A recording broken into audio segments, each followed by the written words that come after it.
بسم اللہ الحمد للہ والصلاة والسلام علی رسول اللہ اشہد ان لا الہ الا اللہ وحدہ لا شریک لہ واشہد ان محمدا عبدہ ورسولہ قال اللہ تعالی فی الکلام المجید اعوذ باللہ من الشیطان الرجیم ادع الى سبیل ربک بالحکمہ والموعظۃ الحسنہ وجادلہم باللتی ہی احسن۔ سورۃ النحل آیت نمبر 125۔ لوگوں کو اللہ کی طرف بلائیں، پہلی بات حکمت کے ساتھ، بالحکمہ، والموعظۃ الحسنہ، دوسری بات عمدہ نصیحت کے ساتھ، اچھی نصیحت کے ساتھ، بہت شاندار نصیحت کے ساتھ، جس میں اس کی عزت نفس مجروح نہ ہو، وہ احساس کمتری کا شکار نہ ہو۔ تیسری بات وجادلہم باللتی ہی احسن، اس سے پسندیدہ طریقے سے بحث کر کے، مباحثہ کر کے، بہت اچھے طریقے سے اس کے ساتھ بحث و مباحثہ کر کے اس کو اللہ کی طرف بلایا جائے، اللہ کی طرف اس کو دعوت دی جائے۔ اور ہدایت صرف اس ایک اللہ کے ہاتھ میں ہے۔ انک لا تہدی من احببت ولکن اللہ یہدی من یشاء، جیسا کہ اللہ تعالیٰ نے پیارے نبی صلی اللہ علیہ وآلہ وسلم کو فرمایا تھا، انک لا تہدی من احببت، کیا میرے محبوب صلی اللہ علیہ وآلہ وسلم آپ جس کو چاہیں، جس کو پسند کریں اس کو ہدایت دے دیں؟ ایسا نہیں، آپ کسی کو ہدایت نہیں دے سکتے۔ انکا لا تہدی من احببتا، جسے آپ پسند کرتے ہیں، جس کو آپ چاہیں اس کو ہدایت نہیں دے سکتے۔ ولیکن اللہ یہدی من یشاء، بلکہ ہدایت دینا اللہ کا کام ہے، اللہ جسے چاہے اس کو ہدایت دیتا ہے۔ ذرائع سعودی عرب کا یہ صحیح واقعہ کہ جب ہم لوگ کسی کو ہدایت دینے کا ذریعہ نہیں بنتے بلکہ اس سے نفرت کرنے لگ جاتے ہیں تو پھر وہ بندہ سیدھے راستے پہ نہیں آتا۔ اور جب کوئی بندہ دل سے اس کو اللہ کی طرف بلائے، محنت کرے، تو بگڑے ہوئے بھی اللہ کے راستے کی طرف آ سکتے ہیں۔ ذرائع اس واقعے کو دیکھتے ہیں۔ سعودی عرب کی ایک بستی میں ایک اسکول تھا، اس میں 6 ٹیچر تھے، 6 اساتذہ کرام تھے۔ اور یہ قصہ بیان کرنے والے کہتے ہیں میرا تقرر ہوا اس اسکول میں تو ہماری ٹیچروں کی تعداد 7 ہو گئی۔ سبھی اساتذہ نمازی تھے، بس ایک استاد جو تھا وہ نماز نہیں پڑھتا تھا، اور یہی وجہ تھی کہ وہ دوسرے اساتذہ اس سے نفرت کرتے تھے اور اس سے دور رہتے تھے۔ غالباً انہوں نے اسے سمجھانے کی کوشش نہیں کی، مگر وہ بھی اپنی بات پر ڈٹا رہا، رب سے دور رہنے پہ تلا رہا۔ اس لیے اسکول میں اس کے اور دوسرے ٹیچروں کے درمیان کشمکش جاری رہتی تھی۔ جب میں وہاں بطور مدرس، بطور استاد وہاں پہ گیا تو میں نے دیکھا نماز نہ پڑھنے والے استاد کے ساتھ دیگر اساتذہ کا رویہ بڑا سخت ہے۔ جب وقفہ ہوا، بریک ہوئی، تو میں نے دیکھا کہ وہ الگ تھلگ ہے اور دوسرے ٹیچر ایک جگہ خوش فہمیوں میں، خوش گپوں کے اندر، گپ شپ میں مصروف ہیں۔ میں نے اس کی اصلاح کا ارادہ کر لیا، کیونکہ میں اسکول میں نیا تھا، لہذا میں اس کے پاس گیا، اس سے تعارف کے بعد اس کے پاس بیٹھ گیا۔ اگلے دن پھر میں اس کے پاس تھا، اس کے حالات دریافت کیے، اسے بھی مجھ سے کچھ انس ہو گیا۔ میں نے کہا مجھے رہائش کا مسئلہ درپیش ہے، کیونکہ تم بھی اکیلے رہتے ہو، اس لیے جب تک تمہاری فیملی نہیں آ جاتی آپ مجھے اپنے ساتھ رکھ لو، مکان کا کرایہ میں ادا کروں گا۔ اتنی جلدی اس بستی میں مکان ملنا آسان نہیں تھا۔ اس نے کچھ سوچ و بچار کے بعد میری بات مان لی اور مجھے اپنے ساتھ رکھنے پر آمادہ ہو گیا، مگر اس نے ایک بات بڑی وضاحت کے ساتھ کہی کہ دیکھو میرے اندر خیر نہیں ہے، میں اچھا آدمی نہیں ہوں، میں نماز بھی نہیں پڑھتا اور یوں بھی اسلام سے خاصا دور ہوں۔ میں نے کہا کوئی بات نہیں، ہم کچھ دن اکٹھے رہتے ہیں، اگر ہمارا گزارا ہو گیا تو ٹھیک، ورنہ میں اپنے لیے علیحدہ مکان کا تلاش کر لوں گا۔ اگلے دن سے ہی میں اس کے ساتھ رہنے لگا۔ اب میں نے اس کی خدمت کرنا شروع کر دی۔ میں صفائی کرتا، کھانا تیار کرتا، اپنے کپڑے پریس کرتا تو ساتھ اس کے بھی کر دیتا۔ اس دوران میں نے کبھی اس سے نماز یا دین کے حوالے سے کوئی گفتگو نہیں کی۔ چند دنوں میں ہمارے تعلقات مزید بہتر ہو گئے۔ وہ میرے اخلاق سے بڑا متاثر تھا، میں بھی اس کی خدمت میں کمر بستہ ہو گیا۔ ایک دن عصر کے وقت میں نے چائے تیار کی، اس کو تھرمس میں ڈالا اور ٹیبل پر رکھ کر اسے بلایا۔ اب ہم دونوں چائے پی رہے تھے کہ اچانک قریب کی مسجد میں عصر کی اذان سنائی دی۔ میں نے چائے کا کپ وہیں رکھا اور نماز کے لیے اٹھ کھڑا ہوا۔ جب اس نے مجھے اٹھتے دیکھا تو کہنے لگا، تم ہر روز 5 مرتبہ مسجد جاتے ہو، تم تھک نہیں جاتے؟ میں نے کہا ہرگز نہیں، بلکہ مجھے تو سکون اور اطمینان ملتا ہے، اور اگر چاہو تو تم بھی ایک مرتبہ آزما کر دیکھ لو۔ اس نے کہا ہاں ٹھیک ہے۔ اور یہ بات سچ ہے، جو نمازی بھائی ہیں آپ ان سے پوچھ کر کے دیکھ لیں، جس دن کسی وجہ سے ان کی کوئی نماز رہ جائے، لیٹ ہو جائے، جب تک وہ پڑھے نا سکون نہیں ملتا، اور یہ آزمائی ہوئی بات ہے۔ اور ایک بندہ جو نمازی ہے، کبھی اس کی نماز رہ جائے جب تک نہ پڑھے اسے سکون نہیں ملتا۔ اور میری سمجھ سے باہر ہے جو مسجد کا منہ نہیں دیکھتے ہفتوں ہفتوں، مہینوں مہینوں یا سالوں سال، ان کی زندگی میں کیسے سکون آ سکتا ہے؟ امپوسیبل، ہو ہی نہیں سکتا۔ الا بذکر اللہ تطمئن القلوب، خبردار، دلوں کا سکون صرف اور صرف اللہ کے ذکر میں ہے۔ اور یہ ہم نے کبھی جاننے کی کوشش نہیں کی۔ جو بندہ بھی راہ راست پر آتا ہے، آپ اس سے پوچھ لیں، مردم شماری کر لیں ایسے لوگوں کی، کہ آپ کو 100 نہیں 101% یہی بتائیں گے کہ جو ہمیں سکون نماز پڑھنا شروع کرنے سے ملا وہ ہماری زندگی میں پہلے نہیں تھا۔ تو خیر، جب اس نے کہا کہ تم بھی آزما کر کے دیکھ لو تو اس نے کہا ٹھیک ہے، اور وہ نماز کے لیے چل پڑے۔ اور وہ کہتے ہیں کہ میرے ساتھی نے وضو کیا، میں نے مسجد میں داخل ہو کر کے تحیۃ المسجد ادا کی، جو 2 رکعت جب بھی آپ مسجد میں جائیں آپ کو پڑھنی چاہیے، جیسا کہ پیارے نبی صلی اللہ علیہ وسلم نے فرمایا، اذا دخل احدکم المسجد فلا یجلس حتی یصلی رکعتین، جب تم میں سے کوئی بندہ مسجد میں آئے، فلا یجلس، اس وقت تک نیچے نہ بیٹھے، حتی یصلی رکعتین، جب تک وہ 2 رکعت نماز ادا نہ کر لے۔ یہ اللہ کے نبی صلی اللہ علیہ وسلم کا فرمان ہے، منع کر دیا کہ اس وقت تک نیچے نہ بیٹھے جب تک 2 رکعت نہ پڑھ لے۔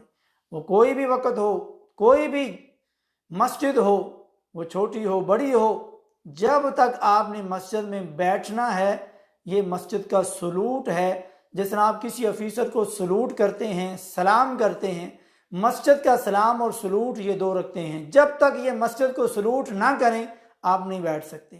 حتیٰ کہ رسول اللہ صلی اللہ علیہ وسلم جمعہ کا خطبہ دے رہے ہیں، اور خطبہ واجب ہے، فرض ہے، جس میں آپ بات نہیں کر سکتے، اس میں بھی آپ مسجد میں آئیں، خطبہ شروع ہونے کے بعد جب تک یہ 2 رکعت نہ پڑھیں نیچے نہیں بیٹھ سکتے۔ ایک صحابی آیا، پیارے نبی صلی اللہ علیہ وسلم خطبہ دے رہے ہیں، اور خطبہ مسجد نبوی میں ہو رہا ہے، مدینہ طیبہ میں ہو رہا ہے، اور خطبہ دینے والے خطیب الانبیاء صلی اللہ علیہ وسلم خطبہ ارشاد فرما رہے ہیں، جن کے منہ سے نکلا ہوا ایک ایک لفظ ہیروں سے زیادہ قیمتی، دنیا کی ہر چیز سے زیادہ قیمتی ہے، وہ پیغمبر رحمت صلی اللہ علیہ وسلم خطبہ ارشاد فرما رہے ہیں۔ اور ایک صحابی آتا ہے اور آپ کی ان گہنوں والی باتوں کو، الفاظ کو اپنے ذہن میں بٹھانے کے لیے فوراً بیٹھ جاتا ہے، اور پیارے نبی صلی اللہ علیہ وسلم کیا فرماتے ہیں، جو بات کر رہے تھے اتنی قیمتی باتیں وہ ادھر چھوڑ دیں، خطبے کو ادھر روک دیا، اور اس سے پوچھا حل صلیتا، اس کی طرف اشارہ کر کے پوچھا کیا تو نے کوئی نماز پڑھی ہے؟ اس نے کہا نہیں۔ آپ نے کھڑے ہو جاؤ، فصلی رکعتین، 2 رکعت نماز پڑھو۔ وہ نماز جو خطبے کے دوران بھی ضروری ہے، وہ کسی بھی ٹائم آپ مسجد میں آئیں، جب تک یہ 2 رکعت نہ پڑھیں اس وقت تک نیچے نہیں بیٹھ جائیں۔ آج کتنے میرے بھائی ہیں جو مسجد میں آتے ہیں، گھر سے سنت پڑھ کے آئے، کسی بھی حالت میں مسجد میں آئے، اگر مسجد میں بیٹھنا ہے تو 2 رکعت پڑھنی ضروری ہیں، یہ پڑھیں پھر بیٹھیں۔ یہ مسجد کا حق مارا نہ کریں، مسجد کے اس حق کی چوری نہ کریں، یہ ضرور، یہ وہ 2 نفل ہیں جن کا رسول اللہ صلی اللہ علیہ وسلم نے حکم دیا ہے۔ اور ہمارے بھائی نماز کی رکعتوں میں اتنے نفل شامل کر دیے ہیں کہ عام بندہ اتنی زیادہ رکعتیں پڑھنے سے کتراتا ہے، جیسے عشاء کی 17 رکعتیں بنا دی۔ نہیں میرے بھائی، ایسی رکعتیں قرآن و حدیث سے ثابت نہیں ہیں۔ یہ وہ 2 نفل ہیں جن کا نبی نے حکم دیا، یہ ضرور پڑھیں۔ بہرحال وہ بھائی کہتے ہیں کہ میں نے تحیۃ المسجد پڑھی اور اپنے دوست کے پیچھے کھڑا ہو گیا، اپنے ہاتھوں کو آسمان کی طرف اٹھا لیا اور کہا، اے اللہ، میں نے تیرے بندے کے ساتھ کیا کیا سلوک کیے، کیا کیا جتن کیے، اور اب میں اس کو مسجد میں لے آیا ہوں۔ اے میرے رب، اس کو ہدایت دینا تیرا کام ہے۔ جب نماز ختم ہوئی تو میں نے اس سے پوچھا، ذرا بتاؤ تمہارے دل کی کیفیت کیا ہے؟ کہنے لگا، ایسی راحت جس کی کوئی مثال نہیں۔ میں نے کہا، اچھا تو تھوڑی دیر بعد مغرب کی نماز ہے، میری تم سے درخواست ہے کہ غسل اور وضو کرو۔ اس نے اسبات میں سر ہلا دیا اور پھر اللہ تعالیٰ نے اس کی ہدایت کا پیمانہ جاری کر دیا، وہ دین کے اوامر پر سختی سے کاربند ہو گیا، ہماری دوستی میں اضافہ ہو گیا۔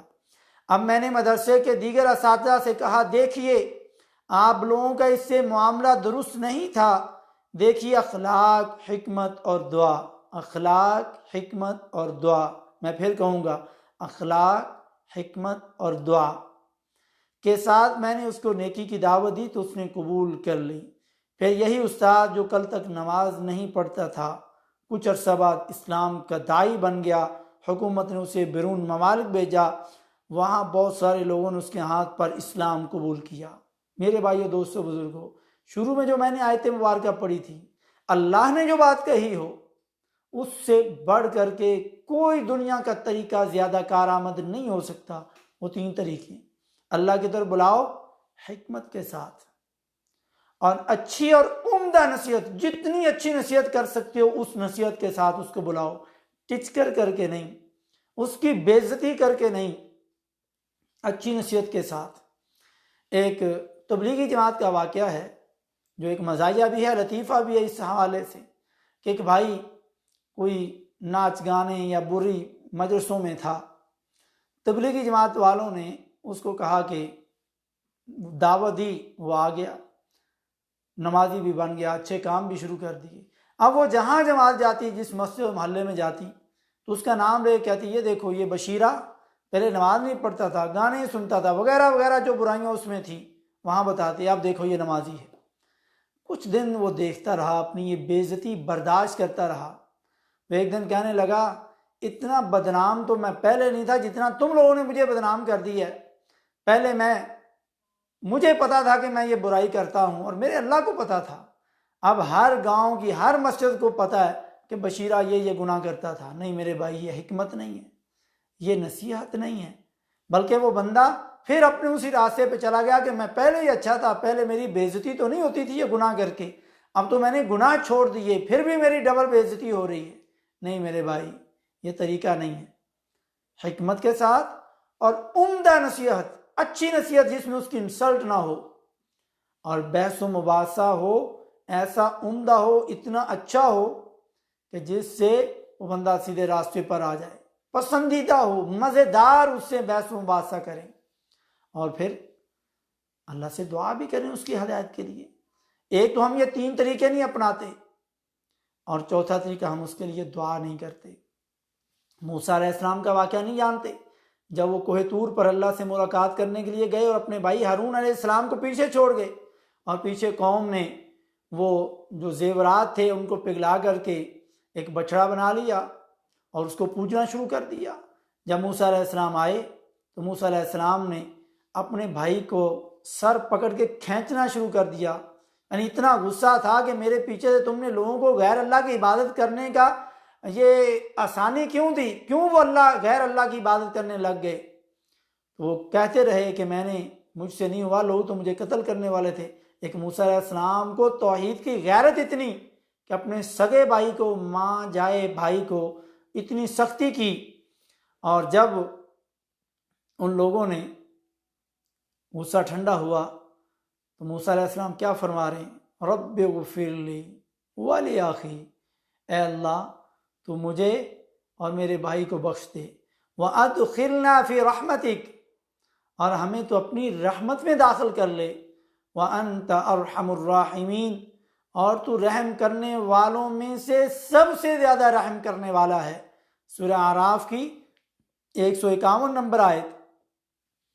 ہارون علیہ السلام کے حلیمانہ اور عاجزانہ لہجے اور عذر سے موسیٰ علیہ السلام نرم ہو گئے اور غصہ ختم کر کے اللہ سے دعا کی کہ میری اس زیادتی کو معاف فرما دے جو غصہ کی حالت میں نے ہارون علیہ السلام کو ڈانٹنے سے کی، اور مجھ سے وہ غلطی ہو گئی، مجھے معاف کر دے، اور ہارون علیہ السلام سے جو کوتاہی ہوئی اس کو بھی معاف کر دے۔ تو یہ ہے بھائی، یہ ہے نصیحت، یہ ہے اللہ سے دعا کہ یہ غلطی اتنی بڑی، غصہ بھی کیا، پیٹنے تک گئے، اور جب غصہ ٹھنڈا ہوا تو اللہ سے خود ہی دعا کر رہے ہیں رب اغفر لی، اے اللہ مجھے بھی بخش دے جو میں نے اپنے بھائی پر زیادتی کی، ولی اخی، اور میرے بھائی کو بھی بخش دے جس نے سستی کی یا اس سے وہ کام نہ ہو سکا، اس کو بھی بخش دے، وادخلنا فی رحمتک، اور ہمیں اپنی رحمت میں داخل کر لے، وانت ارحم الراحمین، اور دنیا میں جتنی رحم ہے، جتنی رحم کرنے والے ہیں، ان سب سے زیادہ تو رحم کرنے والا ہے۔ میرے بھائیوں، دوستوں، بزرگوں، آج اگر کہیں لڑائی جھگڑا ہو جائے بھائیوں کے اندر، دوستوں کے اندر، رشتہ داروں کے اندر، محلے والوں کے اندر، کیا ہم نے کبھی عاجزی اختیار کی؟ کیا اپنی غلطی مانی؟ کیا ہم نے غلطی ماننے کے بعد معاف کر دیا؟ اور معاف کرنے کے بعد بھی دل سے معاف کرنے کے بعد اللہ سے دعا کی کہ رشتہ جڑا رہے؟ کیا ہم لوگوں کی بے عزتی کا سبب تو نہیں بن رہے؟ کسی کو دین کی طرف لانے کے بعد اس کی بے عزتی کا سبب تو نہیں بن رہے؟ اگر ایسا ہے تو ہم بہت بڑی بھول میں ہیں، اور ہدایت دینا یہ اللہ کا کام ہے۔ آپ نے کوشش کرنی، لیکن کوشش نرم لہجے سے، دھیمے والے لہجے سے، عاجزی کے ساتھ، خدمت کے ساتھ، اخلاق کے ساتھ، کسی کی انسلٹ اور بے عزتی کر کے نہیں۔ اس کا نقصان کیا ہوگا؟ وہ دور ہو جائیں گے، نفرتیں ایسی جڑیں وہاں پر گاڑ لیں گی جو کبھی نکلنے کا نام نہیں لیں گی۔ لیکن جب بھی نرمی آئے گی، جب بھی اخلاق اچھا ہوگا، جب بھی آپ اپنی میں کو مار دیں گے، اپنا بڑا پن مار دیں گے، لوگ آپ کی بات بھی سنیں گے، آپ کی صلح بھی ہوگی، لڑائیاں بھی ختم ہوں گی، وہ بھائیوں کی ہوں، وہ خاندانوں کی ہوں، وہ گاؤں کی ہوں، وہ ملکوں کی ہوں۔ یہ طریقہ ہمارے دین کا ہے۔ اللہ رب العزت سے دعا ہے کہ اللہ رب العزت ہمیں یہ دین کی باتیں سمجھنے کی توفیق نصیب فرمائے، اور دین کی دعوت کو ایسی دعوت پیش کریں کہ وہ بندہ سیدھے راستے پر آ جائے۔ لیکن اگر ہم نے ایسی دعوت پیش نہ کی، اپنے گمنڈ، اپنے غرور، اپنے تکبر اور اپنی میں کے اندر رہے اور اپنے لہجے کو نرم نہ کیا، تو وہ نمازی نہیں بن سکے گا، وہ دین پر نہیں آ سکے گا۔ اللہ رب العزت ہمارے لہجوں کو نرم کر دے، ہمارے غصے ٹھنڈے کر دے۔ اور پیارے نبی صلی اللہ علیہ وسلم نے کیا فرمایا تھا؟ فردد مرارا قال لا تغضب لا تغضب لا تغضب، کہ غصہ نہ کرو، غصہ نہ کرو، غصہ نہ کرو۔ کئی بار دعوت دی، وہ نہیں مان رہا، تو کیوں غصے سے پیچ آ رہے ہیں؟ اچھے طریقے سے دعوت دیں، پیار سے دعوت دیں، الفت سے دعوت دیں، اخلاق سے دعوت دیں، تو انشاءاللہ ضرور ماننے گا۔ اللہ رب العزت تمام بھائیوں کو نمازی بنا دے، ہم سب کو نمازیوں پر پختہ کر دے، اور ہمیں تہجد جیسی عظیم عبادت پر عمل پیرا ہونے کی اللہ توفیق دے۔ سبحان ربک رب العزت عما یصفون، وسلام علی المرسلین، والحمد للہ رب العالمین۔